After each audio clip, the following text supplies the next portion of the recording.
Ready for the dictation. 1, 2, 3.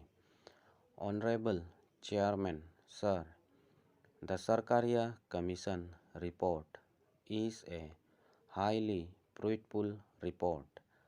It is a very serious document which has taken into account the totality of the political life in the country, and it has made some very important recommendations, though very wisely it has not touched the basic structure, the fundamental structure of our Constitution, nor has it made any basic or radical institutional changes.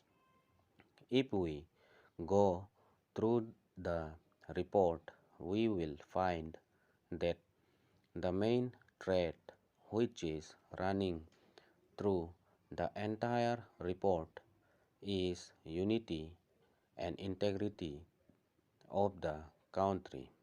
That is why the Sarkaria Commission has laid stress again and again on a strong center and at the same time strong states.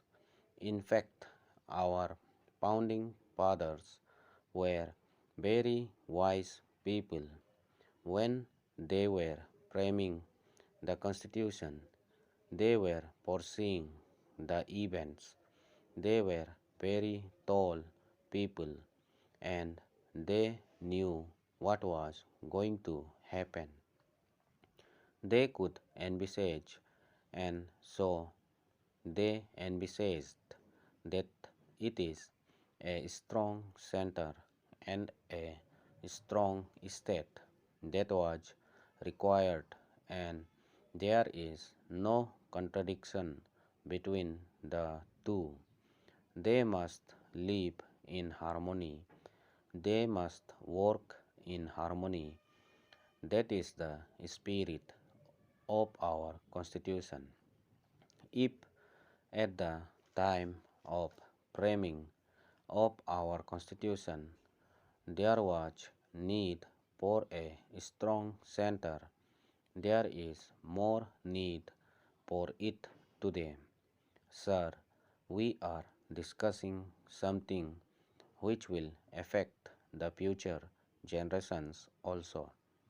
We are attempting to review the center-state relations after a very long time, and so we have to be objective.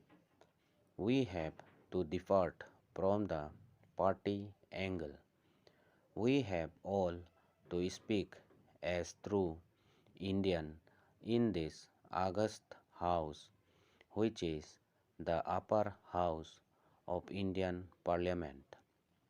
I would say that we must have people of very high caliber. So, if an ex-minister, if a person of a very long experience, if a minister, or if a very senior member of parliament is available, we should take advantage of his maturity. There should be no ban on appointing such a person as the governor. Many things have been said about president's rule. It has also been said that there has been abuse of this provision of imposing president's rule. As many as 9 governments were dismissed by the Janata government in 1977, and this was repeated in 1980. But the whole point is the president's rule has to be imposed if there is no stable government possible for cooling of time, and that has to be decided by the President on the report of the Governor. But I do not agree with the Sarkaria Commission that the reasons given by the Governor should be put down in the proclamation imposing President's rule in a particular state. This will be wrong. If you do that, it will become justifiable. The courts will come into the picture and they will pass stay orders. They will go into the reasons, whether the reasons are correct or whether the reasons are justified or not. Therefore, I do not agree with this. Sir, I do not agree with the observations that it is desirable that a politician from the ruling party at the Union is not appointed as governor of a state which is being run by some other party or a combination of other parties. In my opinion, that is not practicable. As I said, that I do expect that when a person becomes a governor, then he forgets to which political party he belongs, and when he sits on that high pedestal, he must take objective view of the situation. In any case, the Commission suggests a constitutional amendment. I would say do not bind the choice of the center by writing it into the Constitution. All these good points must be taken into consideration, and we should have a convention that we will not appoint any person of a low caliber or a person who is not expected to deliver goods. About the All India services, I am surprised at the demand being made in certain quarters. A memorandum was given to the Sarkaria Commission by some people that this should be abolished or that states should be allowed to opt out of it.